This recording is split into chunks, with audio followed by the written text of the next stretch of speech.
Bienvenidos amigos a una edición más de Tertulia Literaria. Les saluda María Berenice Lafitte. Gracias a la señal que nos hace llegar a todos ustedes, siempre por Universal TV Digital y la revista Articultura. Hoy tenemos un gran programa.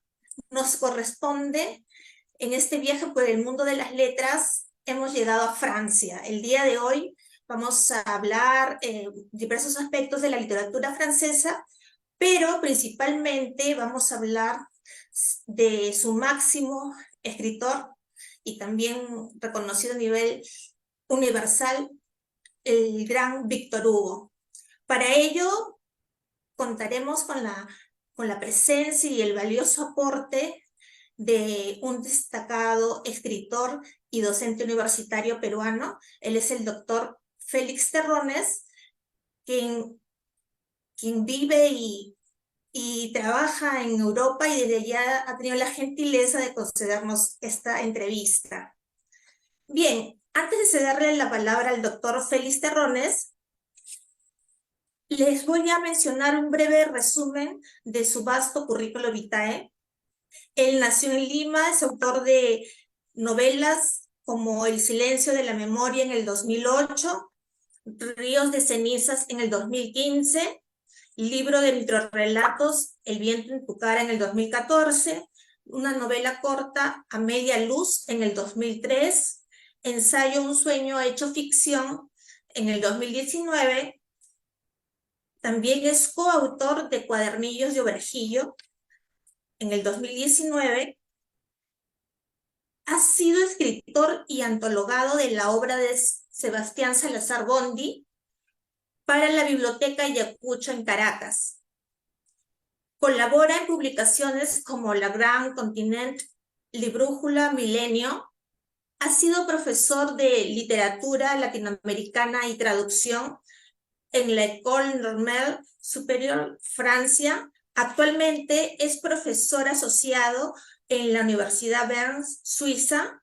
Vive en Tours, Francia. Estimado doctor Félix Terrones, bienvenido a nuestro programa.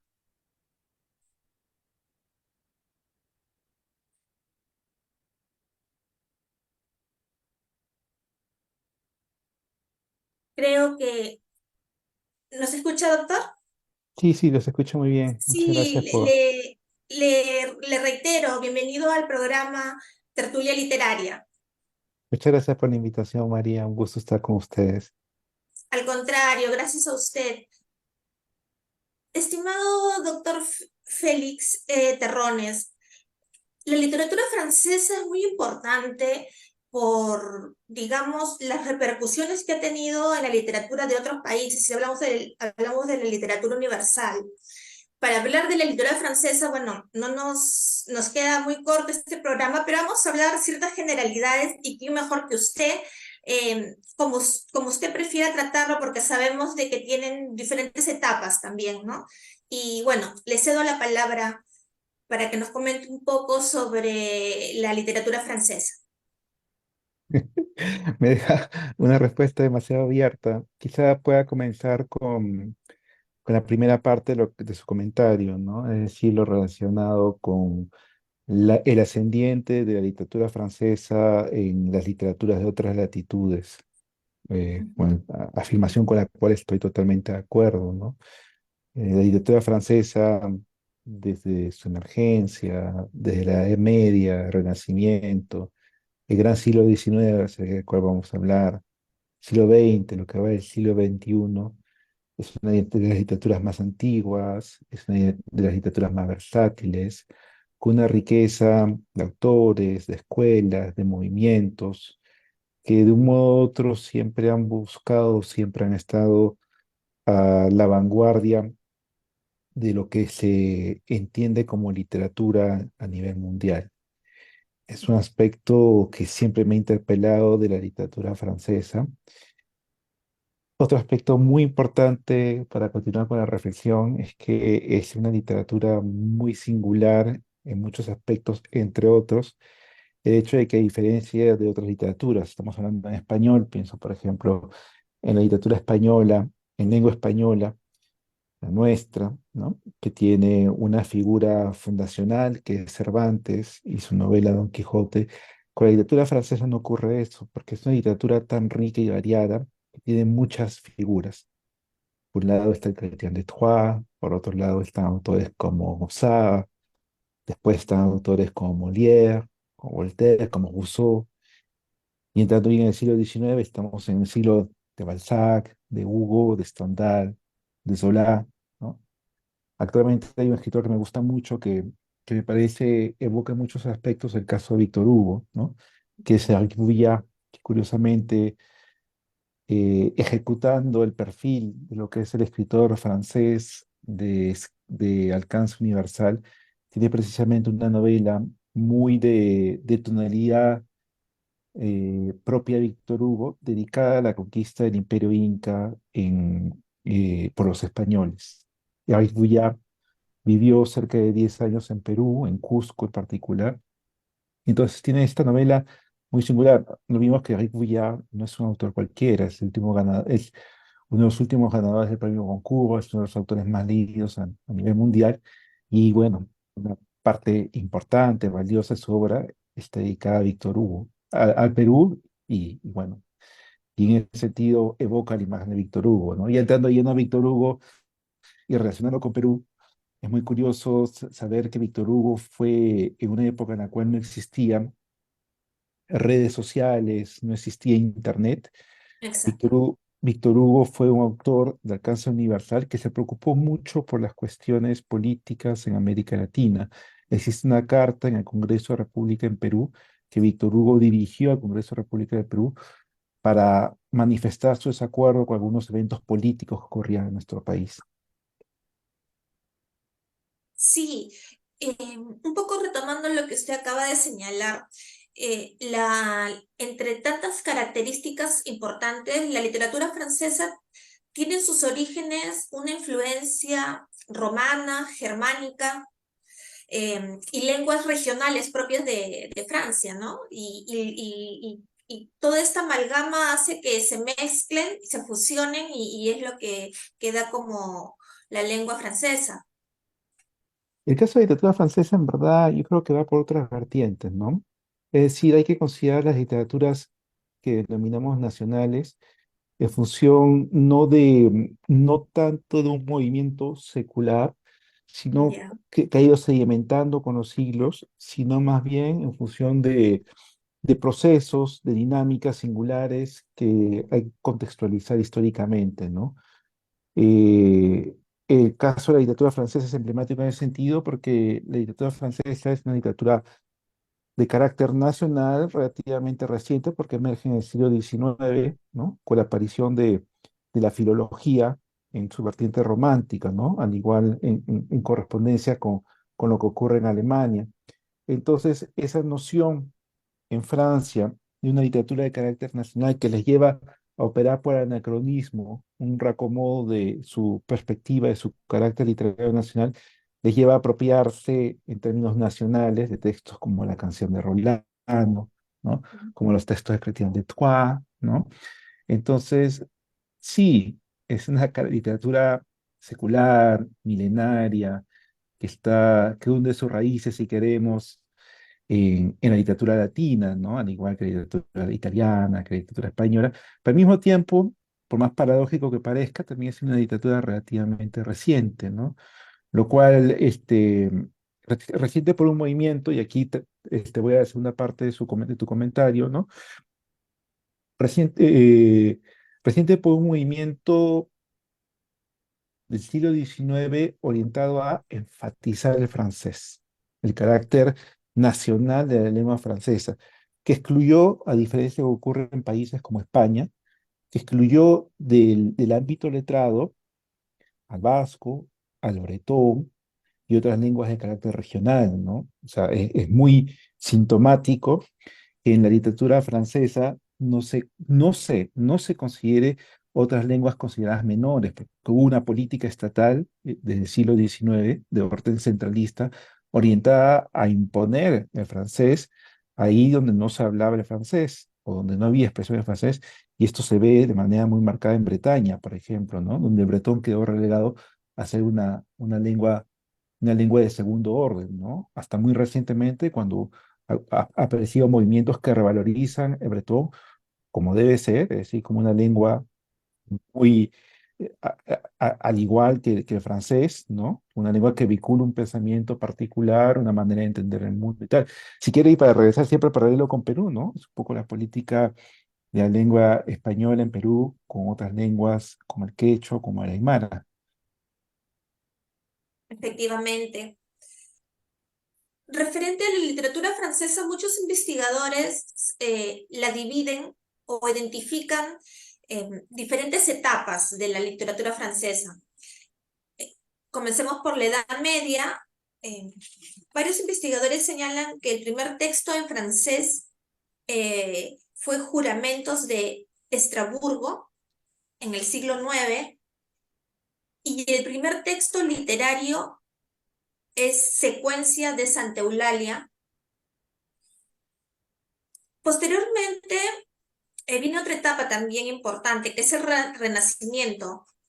Aquí hubo un gran florecimiento de la literatura vernacular.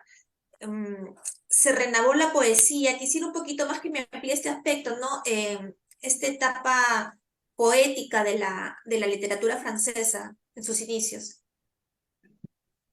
Este, Maturro, tu pregunta es demasiado abierta, sobre todo con un espacio literario tan complejo y tan rico como el francés.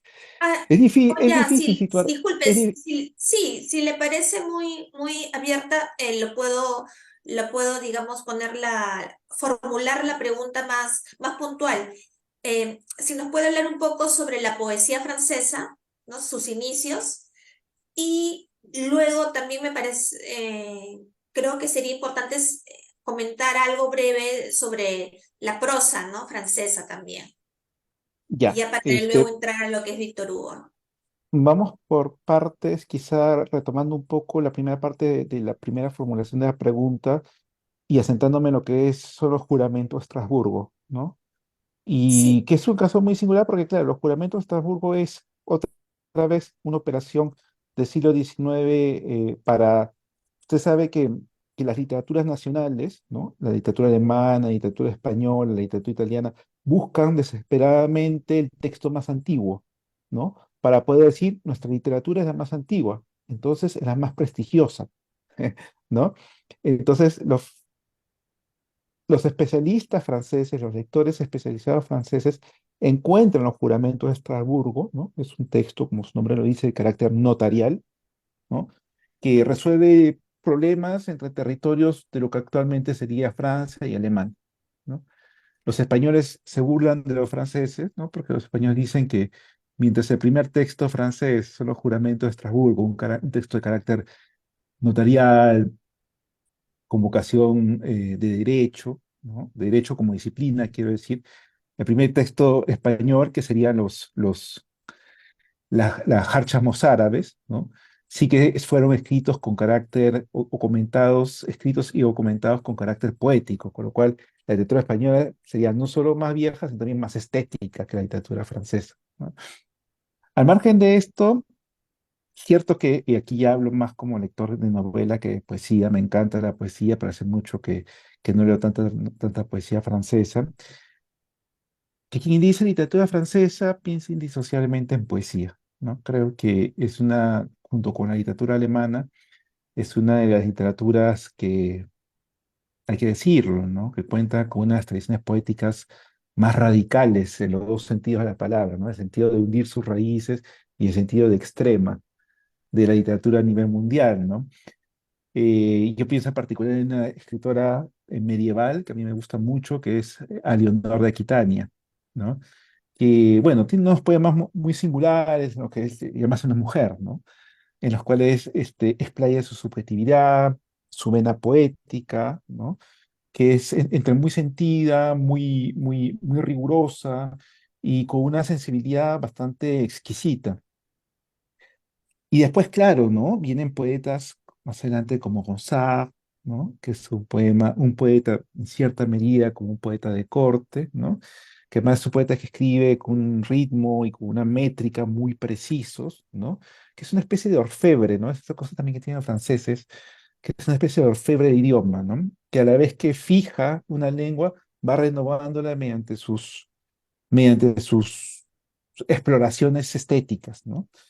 Y creo que de manera un poco apresurada estamos llegando a Víctor Hugo, ¿no? Porque, claro, Víctor Hugo es quizá uno de los grandes nombres, no me animo a decir el mayor nombre de la poesía francesa del siglo XIX, porque yo creo que el más grande poeta francés de todos los tiempos es Arthur Rimbaud, pero sí que Víctor Hugo tiene ese soplo interior tan potente que repercute aún en nosotros como lectores del siglo XXI, ¿no? Sí, y además Víctor Hugo es todo un personaje, ¿no? Porque no solamente es un destacado escritor, ha incursionado en la política y bueno, a nivel, creo, es un personaje tanto a nivel personal como profesional. Y justo antes de entrar de lleno en este homenaje a Víctor Hugo, he estado investigando y, digamos, ¿usted coincide en que hay ciertas obras literarias francesas que se podría decir que son las mejores de todos los tiempos, como Madame Bovary, entre otras? Sí, por supuesto. O sea, al margen de mejores o no, hay muchas obras de literatura francesa que no solo marcan el espacio literario francófono, sino que van más allá de las fronteras, ¿no? Es evidente que si quitamos, por ejemplo, hagamos el ejercicio quirúrgico hipotético de quitar la literatura Madame Bovary. ¿Qué pasa si quitamos de la literatura Madame Bovary? Creo que en muchas partes hay remesones telúricos, ¿no? Desde Así es. Inglaterra con la literatura de Julian Barnes hasta Perú con la literatura de Mario Vargas Llosa, hasta pasando por Alemania por la literatura de expresión germanófona, quiero decir, se me acaba de ir el nombre, pero hay un escritor de expresión germanófona que, por ejemplo, dedica una novela a imaginar que hubiese sido del marido de Madame Bovary después del suicidio de esta, ¿no? O sea, sí que la literatura francesa ha determinado, tiene un gran ascendiente en la literatura que se escribe en otras latitudes, ¿no? Efectivamente. Y esto creo que hace necesario mencionar la importancia de la Academia Francesa y el Instituto de Francia. Justo para terminar esta parte, y obviamente mencionar brevemente a Mario Vargas Llosa. Sí, bueno, ese es un gran aspecto de la literatura francesa, ¿no? Que hay instituciones detrás de ella que la apoyan. Yo durante muchos años, y sigo haciéndolo, he trabajado y ahora colaboro con el Centro Nacional del Libro Francés, ¿no? Que es una institución extremadamente interesante en Francia porque ayuda a que se traduzcan las obras literarias francesas en otros idiomas. Cuánto quisiéramos nosotros en Perú o en el mundo hispanohablante tener instituciones que apoyan la difusión de nuestros libros, ¿no? Los que estamos metidos en el mundo del libro, en Perú, en el mundo hispanohablante, nos sentimos muchas veces dejados de lado o marginalizados por quienes en verdad deberían apoyarnos, porque la literatura no solo es o sea, hay que concebir la literatura como un proceso de escritura, aparte de escritor, un proceso de lectura de parte del público, pero al mismo tiempo hay un proceso de difusión del libro, y eso es competencia de las instituciones, ¿no? Cierto que instituciones como el Centro Nacional del Libro, como el Instituto Universitario Francés, como la Academia Francesa, cada una a su manera, cada una de sus orientaciones ideológicas, ¿no? Apoya a que se visibilice aún más la literatura francesa a escala mundial, ¿no? En un contexto particular, además, ¿no? Porque no hay que olvidar que el siglo XXI, ese contexto, es el siglo del inglés. Entonces, el inglés como idioma es un idioma que ocupa mucho espacio, ¿no? Y que obliga a otros idiomas, en este caso en particular el francés, a buscar las estrategias necesarias para poder seguir teniendo un lugar en el espacio literario mundial. Efectivamente. Bien, si le parece, antes de empezar de lleno a hablar sobre el gran escritor francés Víctor Hugo, si me permite una breve pausa y retornamos con tertulia literaria. Bien, claro.